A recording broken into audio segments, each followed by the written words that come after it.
Good evening. I'd like to call this regularly scheduled Planning Commission meeting to order. Madison, would you please lead us in the Pledge of Allegiance? I pledge allegiance to the flag of the United States of America and to the republic for which it stands, one nation, under God, indivisible, with liberty and justice for all.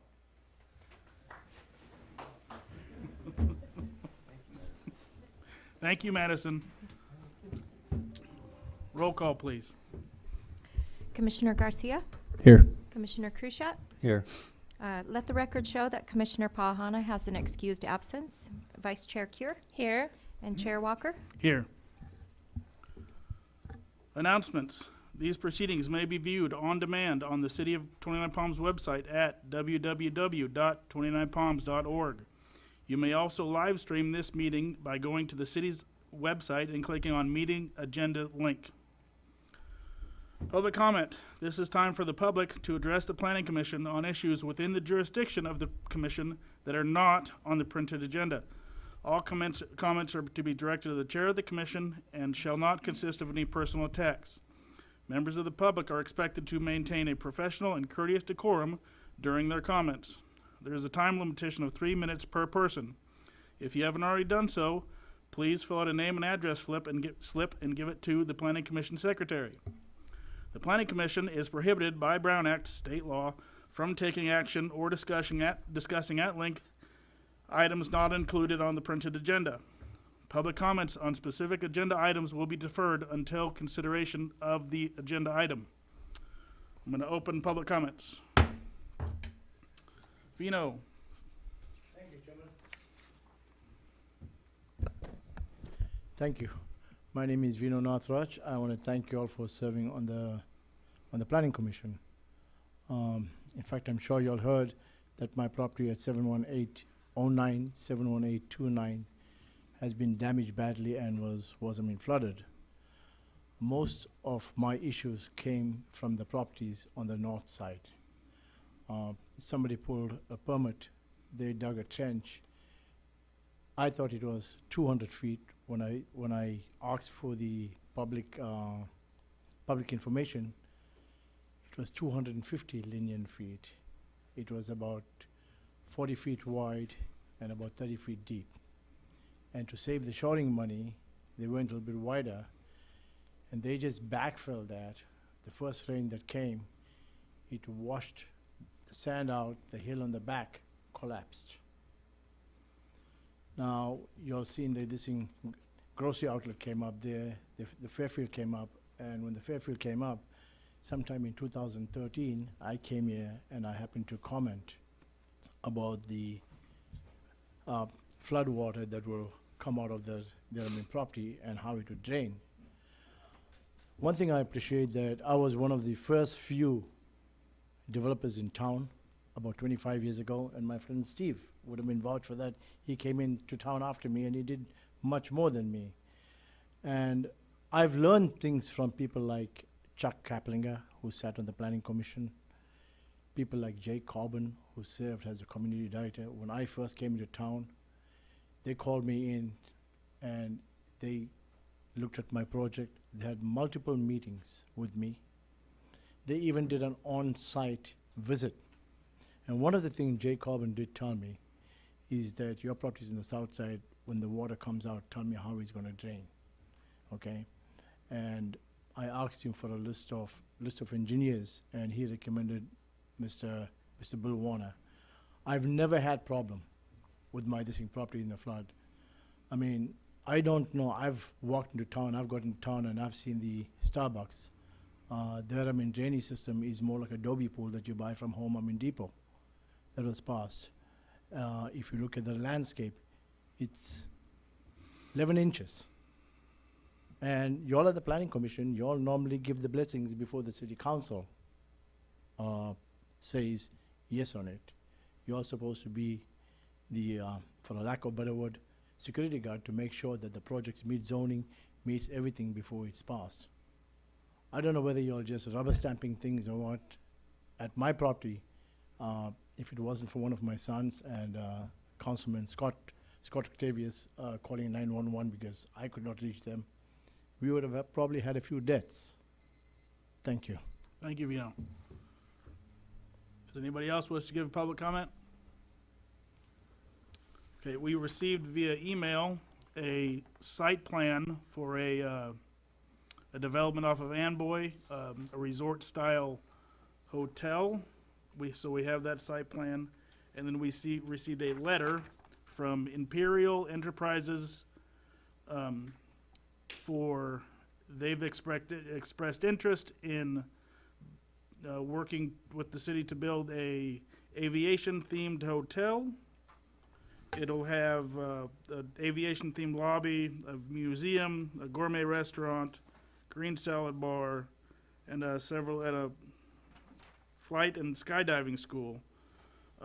So again, we received this letter. We haven't received any applications on either of these two projects. I'm going to close public comment. Commissioner comments and reports of meetings attended. We'll start with this end. I haven't attended any meetings since our last meeting. Jim? Since 6 August, I have not attended any other meetings in the community. Thank you. Jessica? I've not attended any meetings, but I did check out a lot of the events going on for it was the Area 29. So it was interesting to see a lot of the local businesses all working together on that. It was fun. And I went to the last city council meeting where there was a bunch of awards and presentations for members of the public and professionals for their actions during the storm. Consent calendar. We have one item on the consent calendar.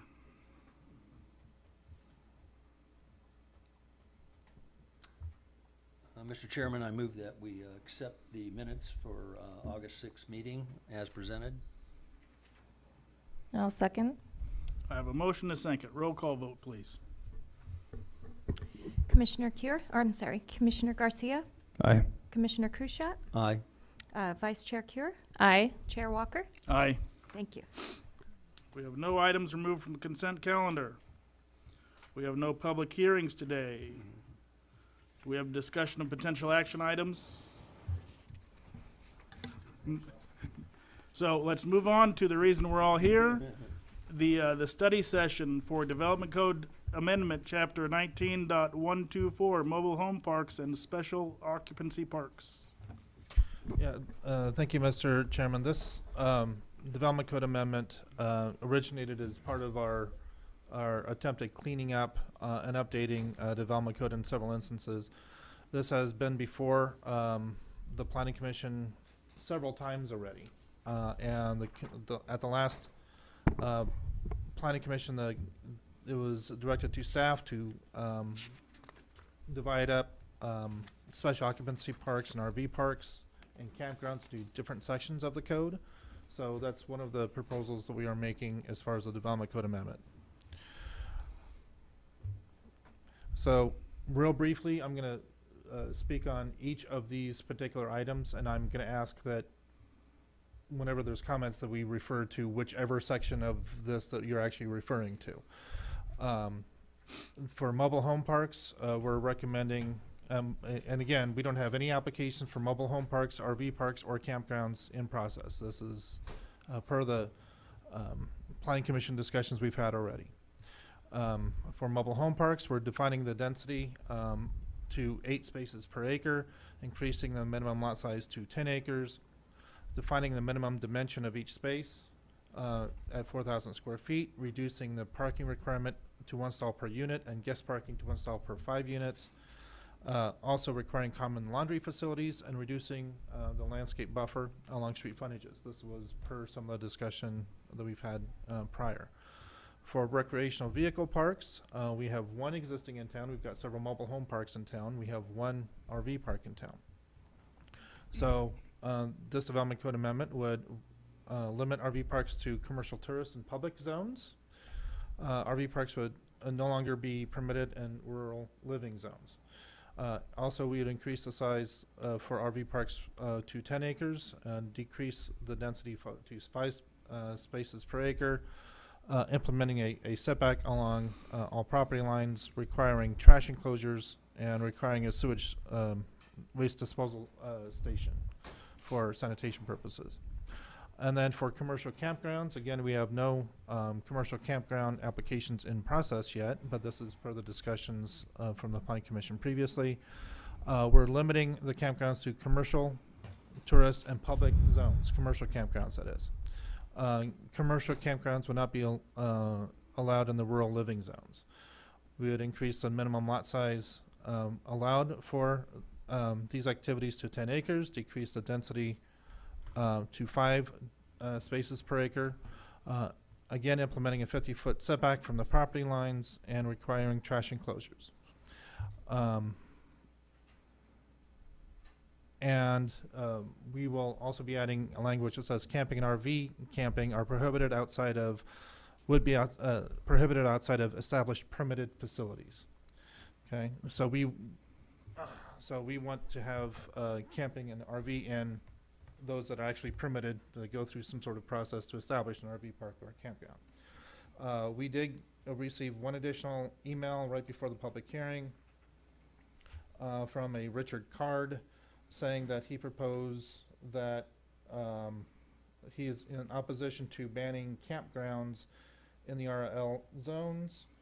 And he goes on a little bit, but that's the crux of his particular email. So we are looking forward to hearing Plan Commission feedback on this particular item, and we'll take direction. And then we will schedule this, depending on the actions today and direction from the Plan Commission, we will take this forward as a public hearing at a future date. Do we have any questions or comments from anybody up here? Yes. Go ahead, did you? I find it interesting that we've had no applications, because over the last few years, I've had many people come up to me and ask me about, knowing that I'm on the Planning Commission, about commercial campgrounds or putting a campground in. And I'm always stating, well, put your plan together, come through the city, we'll do it. But it's interesting that nothing has come to fruition on that. So my question is are we getting ahead of the game by putting the regulation in place? Yes. Yeah, and I'm all for that. Or do we wait until somebody actually comes forward with a, I'm not sure which is the best way to go. I prefer to get ahead of the situation. And we can take direction from the commission Yeah. on this. Okay. The commission could decide to simply say the existing regulations are satisfactory and then completely table this, or you could give us direction to move forward with the recommendations. With this, what would be the process to get approved for a permit for any of these? That's where I didn't see listed. Right, so these would be added to, it would depending on the zone, but generally speaking, we're talking about a conditional use permit, Okay, which would go before the planning commission okay, for any of these types of activities. okay, thank you. No, I remember the existing regulation was very confusing, and I appreciate the fact that you guys have worked to simplify it and make this so it's understandable. Because I know there was a lot of, just ambiguity in the old regulation. So And that's been the goal all along, by Huh? the way. That's been the goal all along. yeah, I know, and I Yeah. understand, so I appreciate that. So I don't have a problem with pushing forward on this one. We can make a decision like,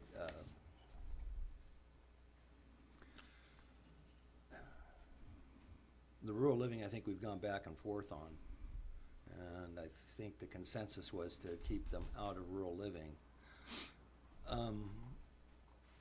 Didn't we have a question about, because when you look at the places that it's zoned for, and the map I looked at, it was kind of hodgepodge all over 29 Palms. Do we have a picture of, Yeah, I can bring that up. yeah.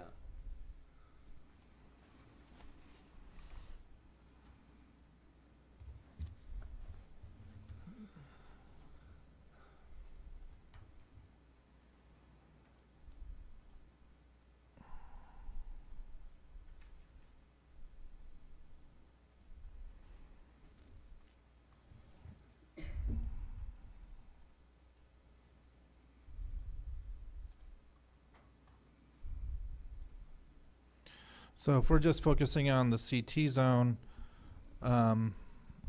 this is where they would be allowed. That's on, I see where the. yeah, There where are they some large pockets of CT zones in the northern Yeah, areas of the city. okay.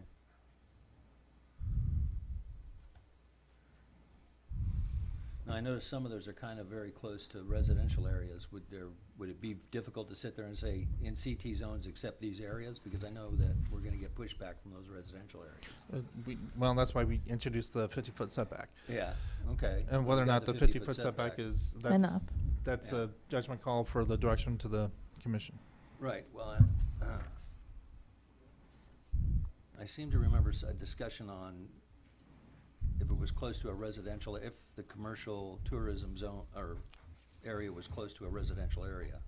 And I know we got a 50-foot setback, because I'm looking at Larea right now, near Smoke Tree, and yeah, I think that, well, if I was to put a commercial campground, I wouldn't want to put it in that area, because that kind of defeats why I have one. And just, east of Elroy too, I just don't see those as areas that are conducive to a campground, even though they're zoned commercial tourism.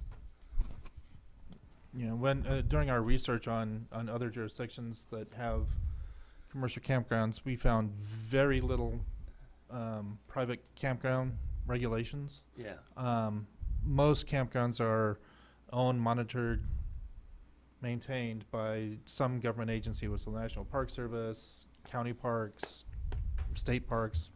That's usually but the term. Or the campgrounds are associated with a larger use of some kind. okay.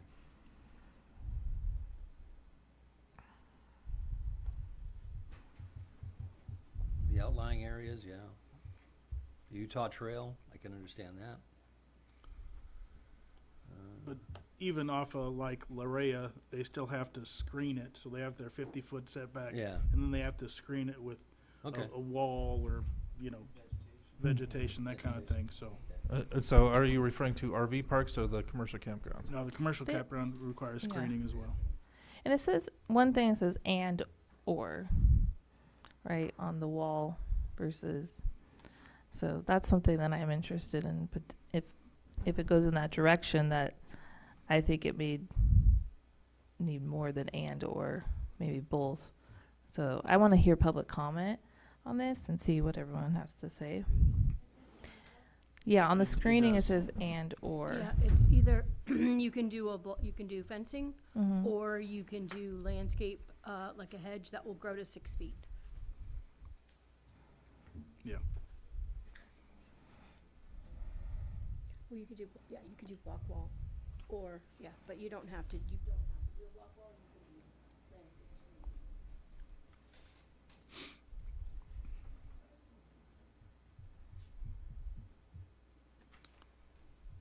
Alex, did you have any more questions? When it comes to campgrounds, I'm okay with trying to get ahead of it. We just don't. We can reassess it later on if it becomes more of an issue. But if we have any kind of applications for it right now, I think any kind of regulation would be nice, just to make sure that somebody doesn't take advantage of not having any regulations. So.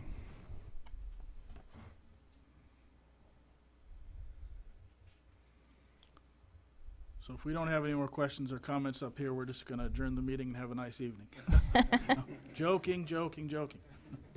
So, we're gonna open up for public comment, but this is one chapter. There are 3 kind of sub-topics under the chapter, but we were just, each person that wants to speak's gonna get 3 minutes on the chapter, okay? If you have questions from the staff, is it still 3 minutes? Yes, 3 minutes. Even if you have questions? We'll let Keith answer the question after your 3 minutes, but you get 3 minutes. No, but I mean, if he asks a question, then you can follow up. I, I might have a question on his answer that he just gave. yes, we know, but everybody's getting 3 minutes. Well, that's. Because this is a study session, we're not taking votes on this. We're not passing this amendment. This is a study session, so if you have some questions and you don't like Keith's answer, if Keith answers your questions, you could then email Keith and say, we'll get more clarification from Keith later, or. No, no, sir, it's a study session. Okay. All right. I have one public comment slip from Gene Edelman.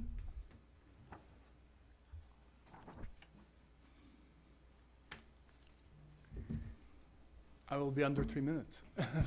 Well, Commissioners, thank you for the opportunity. And I want to, first of all, commend Keith and Diane.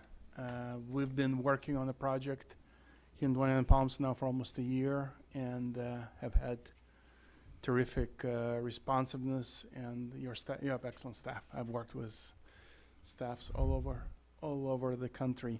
I think I might have had a misunderstanding because we're planning a eco-resort on a property that's now zoned CT, and I don't think these regulations affect our development. So I'm going to be brief, and I'm going to sit down, Fair enough. and we will file hopefully a plan very briefly, and so I don't think it's really affects our project. So Perfect. Thank you. Thank you. All right. Do I have anybody else who wishes to make public comment? If you could fill out a name and address just after your question. You can just come up now, but Hi, I'm Zareen. I really appreciate the new rules, regulations. They're clear, precise. I like that. Thank you for the work on that.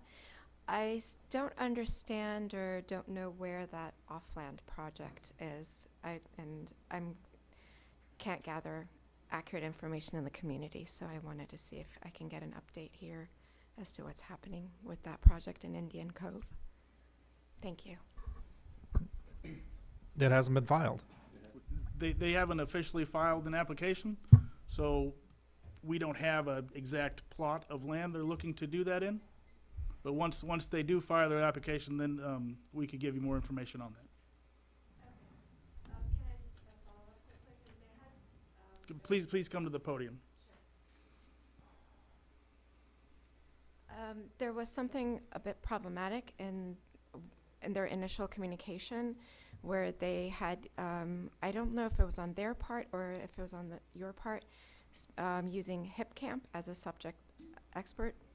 And I found that to be conflict of interest to see, because they're private equity and investor backed, so their whole goal is to change regulations and laws to their favor for maximizing return. And so that was really concerning. So I didn't know if that was still in consideration, if they were still in talks, and if the Planning Commission was even considering that subject matter expert opinion. I don't believe we've spoken to HipCamp and gotten advice either way on any of these actions through HipCamp or the developer.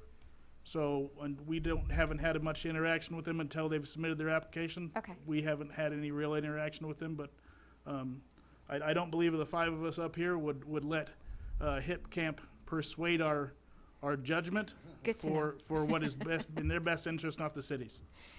Well, thank you very much for your service to the city. Yeah, it's been a few months since that came up, so I don't remember its details. I wanted to just get an update from you. Thank you so much. Thank you.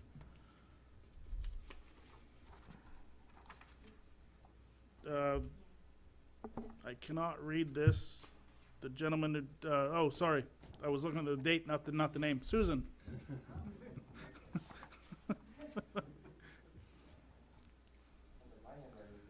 I was looking at the date, not the. I was like, what is this? Hello, everyone. I thought it was all super slick and noted some draft indications like by letter, but I realize now that it's all jumbled, so sorry.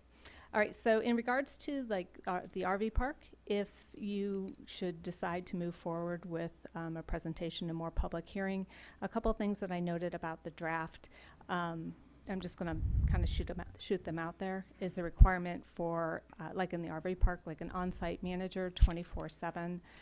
If any of you have traveled with a travel trailer or a campground, that's not always a given, and may not be required here as well. Also, length of stay. I think that's short-sighted to actually require it, or put a maximum of, I think it might be 7 days now. Again, if you've traveled around in a trailer or even know the visitors that come to our local area, they stay more than 7 days, and that's something we should be encouraging. Now, if we're trying to get away from long-term stays and people taking up residency, maybe make it, 28 consecutive days or something like that. Another thing to insert in, and I've spoken to Keith about many of these items already, just make sure that we're actually putting in the code specifically about TOT. That's another thing where 28 days would play to our favor. Of course, these RV parks would be required to be paying, and tents as well, paying TOT. But if you keep it under 30 days or 28 days, they're not going to roll into long-term. So we're going to guarantee some funds for our general fund there. And maybe consider a pet facility being a requirement for health purposes, grass or cleanup or whatnot.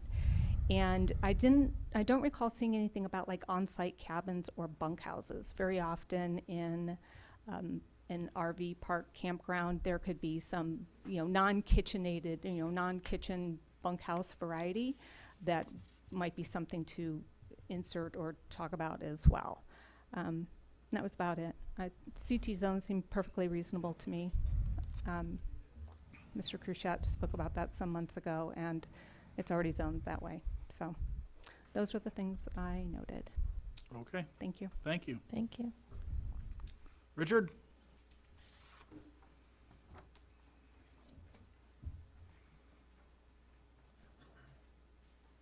Thank you so much. I'll just build on the email I sent. I just think an outright ban of campgrounds in the RL zone is not necessary. I feel like the conditional use permit does a pretty good job of screening and giving community the ability to reach out and discuss whether or not they want one in a given area. Is there a definition of commercial campground in the current ordinance and what that means? I don't think there is, but I mean, it's. Yeah, because I guess what I'm, Is we have a description of what the campground is, and then we have where it is allowed to be. right, Yeah. okay. So, Yeah, I guess because what I'm referring to is like very low impact private land camping experiences I've had around the country that have been beneficial and fun and unique experiences that you wouldn't be able to get outside of a rural living experience. And as a camper and a traveler, it can't all be auto camp, and it can't all be the national park. There needs to be a carve out in between, in the middle. So, and I think that's all I had. Yeah, thank you very much.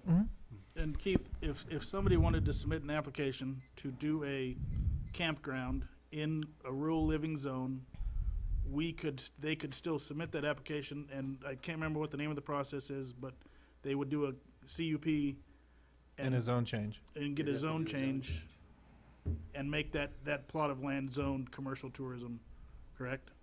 Even with this current change, or is it the old regulation? Uh, Because what it seems like what you're proposing is that it's no longer allowed as a conditional use permit in RL zoning either. Well, they would first have to submit an application to get that plot of land rezoned to commercial tourism, and then get their campground approved. Yeah, there would be a zone change plus a CUP. Yeah. And then I have one more, DROR.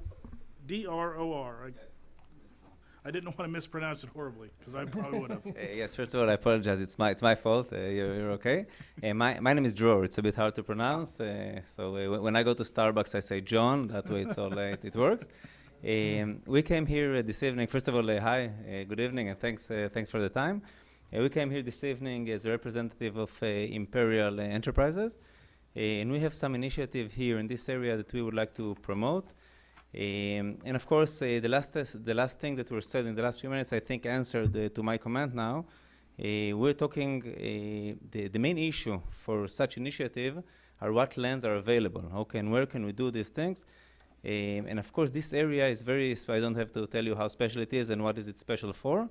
But the current commercial lands that we have now, we don't think that they reflect the added value of this area, especially for this kind of initiative that we were talking about, and especially for campgrounds. Okay, and it's a good thing that you open the commercial lands map, and when we see where they are and where they're not.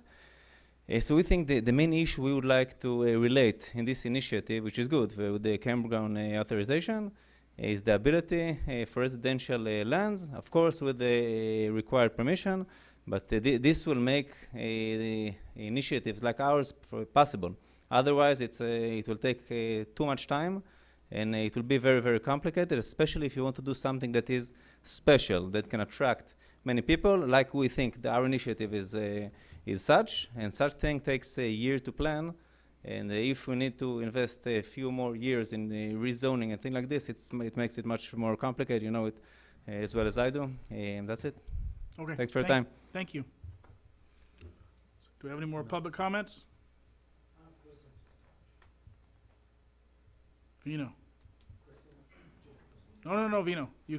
Could you please send those in an email and give Keith some time to respond to the questions? Because then he can work your questions into when this comes back to us for an actual decision. No. So, because he's already had his 3 minutes, and we're only allowing people 3 minutes to speak. 3 minutes in public and 3 minutes, 3 minutes on This is on the- the Oh. issue of. Okay, Vino, I apologize. You are correct. Yep. You are off. You can have 3 more minutes because your comments were on public comment, Yeah. not this agenda item. So I'm sorry. I'm sorry. I would appreciate it though if you filled out another name and address slip. Okay. Keith, is this allowed on this thing, commercial zoning? Commercial tourism. No, Are you asked talking about the if it's, existing, are you talking about the existing code? the code, if I want to put what you're saying, this in commercial zoning, not commercial tourist, commercial zone, is it permitted? No, so mobile home parks, that's a residential use that goes into that can go into residential properties, and most of them, and most other zones, because that's governed by the state. RV parks, we can bring up the existing code, I can show you. Those are generally located in public and commercial tourists.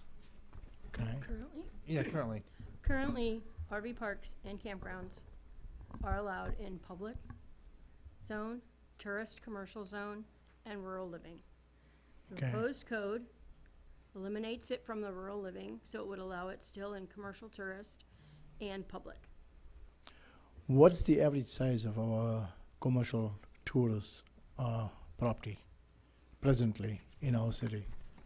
The average size? Yeah.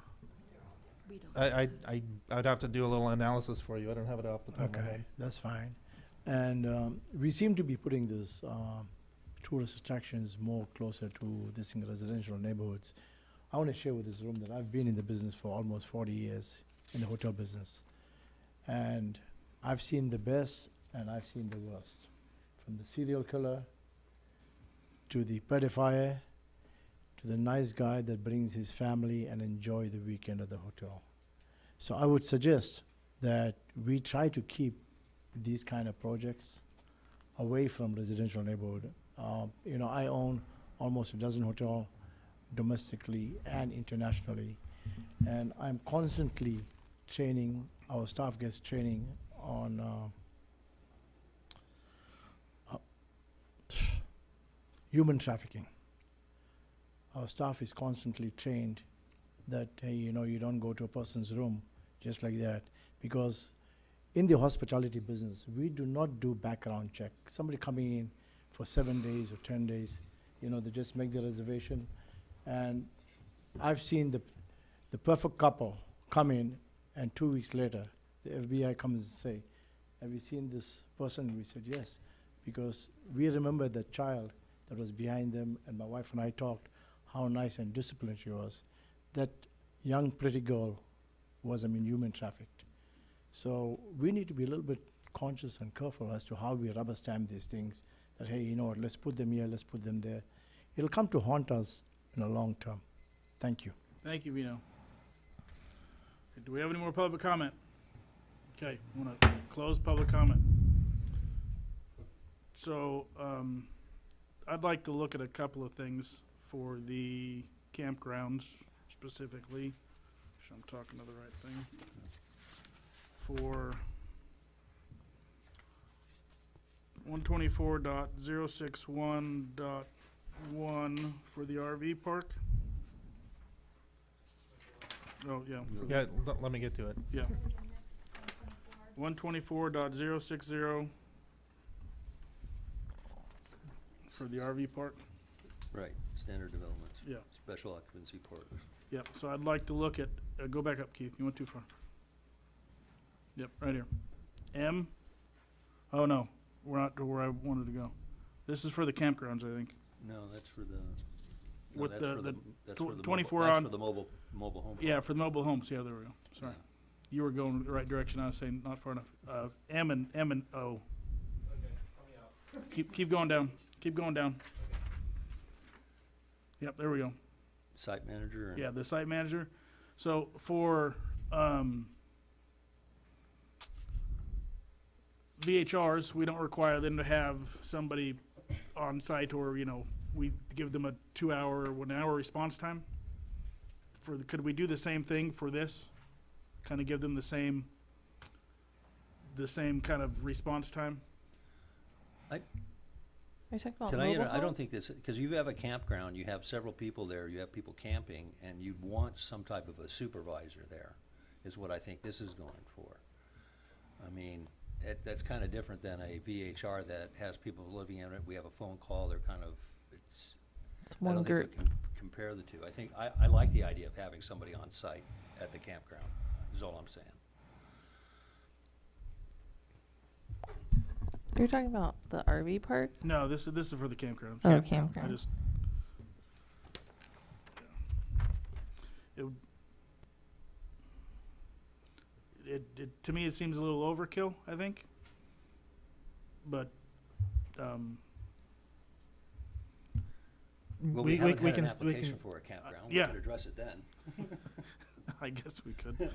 But then also, it's just something I mean, so you got a campground, you got 10 spots, you got one person, they're gonna have to be there 24/7. That's, you gotta pay people 8 hours a day. That's a lot of man hours to pay somebody to man a campground. we can certainly take your direction as to how best to approach it. That was our suggestion, have an on-site manager for both, Okay. I believe both RVs and campgrounds. Both right? RVs and campgrounds, if you guys all agree, we can make it where smaller campsites, if you have 10 sites, you don't need that, but if you Yeah. have 25 or more. Yeah, or I think fif- something something like we that would can be. put Yeah, them I together. I think a lot of campsites, I like that. they offer someone living on the campsite, Yeah. managing it in their RV when you go Yep. camping. And then also the length of stay. I like the 30 days within a 180 day period, but I think the length of stay, 14 days, might be a little short. Would 21 be better? I mean, they're not gonna be a resident at 21 days. You're Right. not a resident until you go to you're not a resident at 21 days. But, I mean, and also the purpose of the RV park and the campgrounds is they're not to become permanent Right, they're gonna be residences. high turnover, Yeah. but if somebody wants to take a month-long vacation and go enjoy every square inch of the park for a month, we don't want them having to, I've been here for 12 days, I gotta pack up my stuff and go rent another campsite three sites down. Well, then- They should be able to stay for their whole month-long. So would you say just 30 days in an 80-day period? Yeah, That 30 days in that 80-day period could be 100 all at days once or in- broken down yeah, into 14? in the I'm okay with 188, that. yeah. So you want to eliminate the known I would Yeah. eliminate this, Okay. no individual shall exceed 14 consecutive days. It's Okay, just so 30 days in a 180 the day area that period. I've highlighted there, you want to get rid of. Yep. Okay. Yep. And that was about all I kind of noticed. And this is for both RV parks and campgrounds, or Yep. Yes. for both? And that's it. Did anybody else have anything? Well, I I do. had a question, and I'd like you to investigate this. We've got some areas, and this is just, I'm referring just to campgrounds. And I pointed out that Larea area. Would we have to come up with a separate, I guess we would, zoning rule if we would just wanted to push kind of like have the campgrounds on the outskirts of town, but in the middle of town? We kind of exclude that for, We'd have to come up with a different zoning. Would that come up with a different zone for, right? Well, there's more than one way to do that. You know, Yeah. you could say you could invent a whole new zone for it. Or you could, or another way to do it is to say, if, you know, you have those buffer restrictions on there, and Right. obviously I haven't measured every single parcel. But you could put some Well, not one of buffering those in is a there that 10 says acre has to be parcel. X amount from an established residence or something like that. Yeah, I think there's but a not one lot of of those is a concern. 10-acre parcel, right? No, I don't think so. Right, so, and we require 10 acres minimum, right? So Yeah. we may have already solved our problem with that. Yeah. Yeah, I think if we I would look throw at my that to kind of confirm which ones would actually be a part of the 10 acres, and we Yeah, can sure, we can do show that. those specific ones that this Sure. is what would apply, and then go from there, because a lot of these are right up against residential, which I oppose. Yeah. And I also have a bunch of other questions, but that's just Yeah, one. so I just happened to pick one out at random. That is 2.9. Yeah. The parcel here, that one is 4.5. So it's not even half as big as it needs to be according to our code, to have a. What properties do we have that are 10 acres. that meet 10. that requirement? They would have, this parcel here meets that requirement, and then I believe there's a couple of parcels up here that meet that requirement, and these parcels over here that meet that requirement. Yeah. So everything's relatively out of town or out of residential areas. Yeah. So I would love to see just a map with that, and then as it's Just crossing next to Like it, a if it's 10 acre next to a parcels. residential, and any Okay. of them that are, that we can see exactly where those are. Like if it butts up to residential, where, and which ones are the 10 acres or more. Okay. Okay. We can put that. We can put that in as part of the next staff report presentation.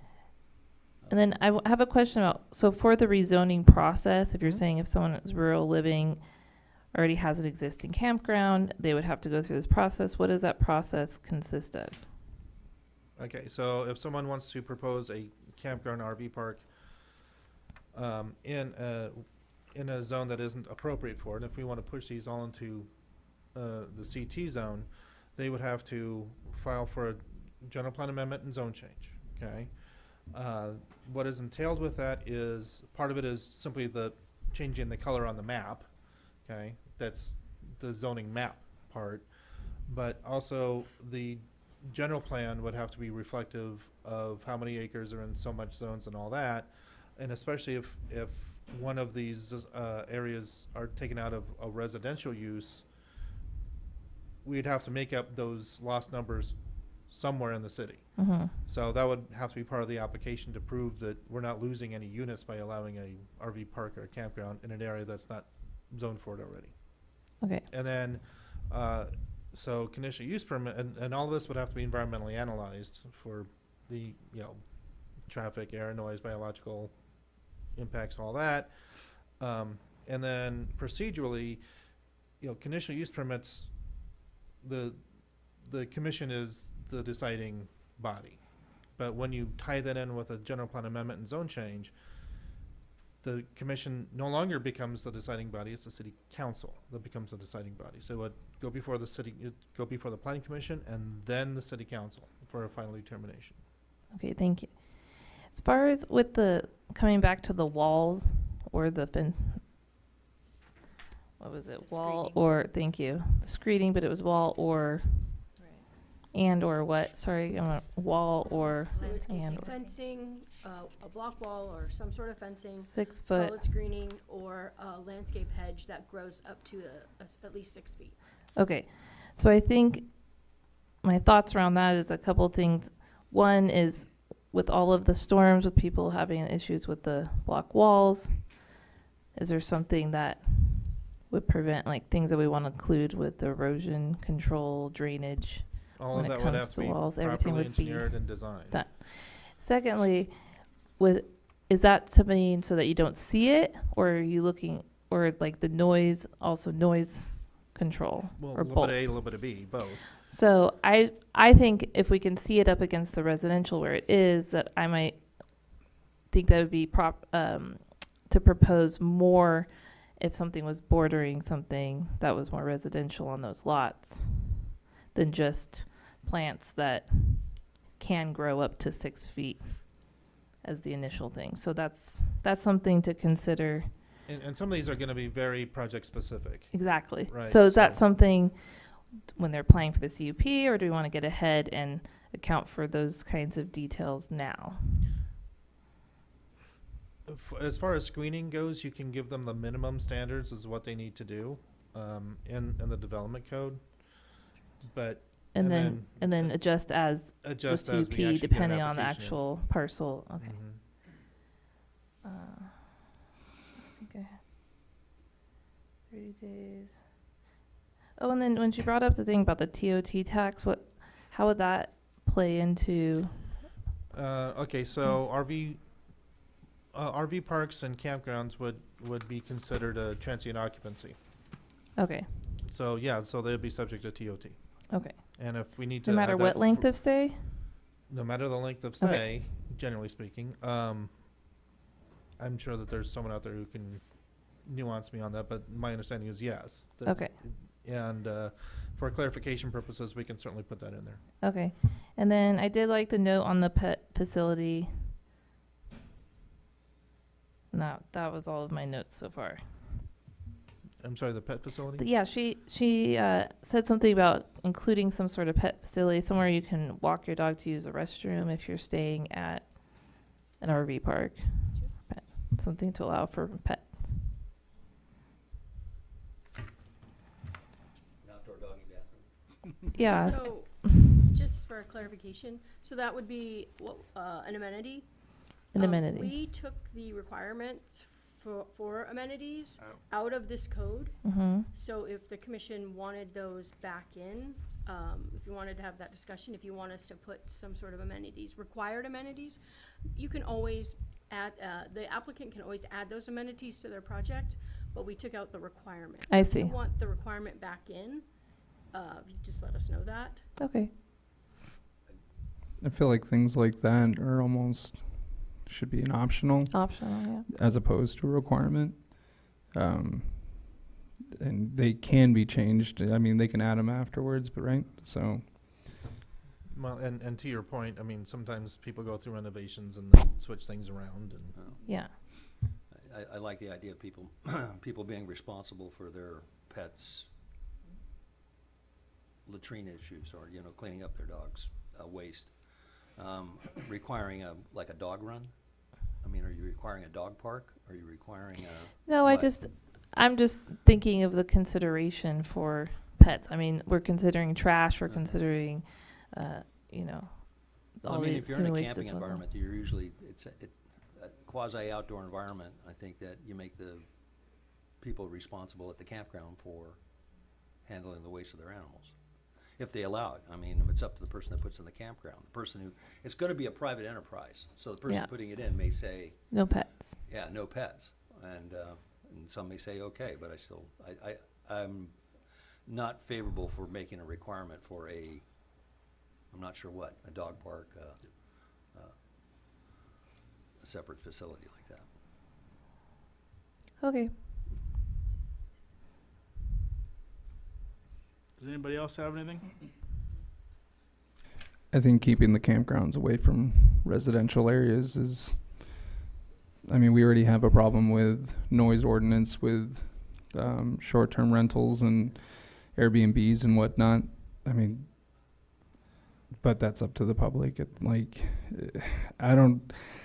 feel like if we were to bring campgrounds closer to residential areas, I get some people spoke up about having them, but the amount of problems I feel like people are already having with short-term rentals and around town already is an issue. So, but yeah, I think that 10-acre requirement kind of solves that. it does. But then we come to a point of like people trying to change zoning Yeah. for different things, and I think we start hitting a slippery slope once we start zoning different things and allowing bigger companies to start zoning those spaces. Then it comes down to, would it be, we start setting precedent of who gets to zone what, and we just have to stand firm with those kind of things, at least, I think. So just an opinion, I suppose. Rezoning a rural living area won't, as Keith described, won't be easy. I No. mean, Because you gotta account for the yeah. potential houses on that So zone. somebody will have to have a really good idea on what they want to do with their RV park. I just, I like the idea of taking a look at what are the 10-acre plots that we have existing. Let's take a look at that and bring that back to the commission. All right. I agree with that. Does anybody else have anything? All right, then I'm going to express some gratitude to the public for coming out tonight. This was a study session. We weren't voting on anything, but you guys came and gave us some good comments and gave us stuff to think about. And we do greatly appreciate you guys' participation because it makes it a lot easier for us to kind of help figure this stuff out. So we thank you, and at that, I'm going to close the meeting. Director updates, did we have any of those?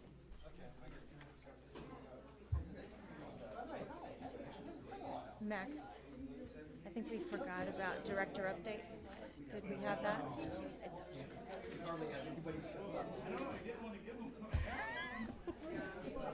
It's okay. Okay. Yes. What time we got? Thank you.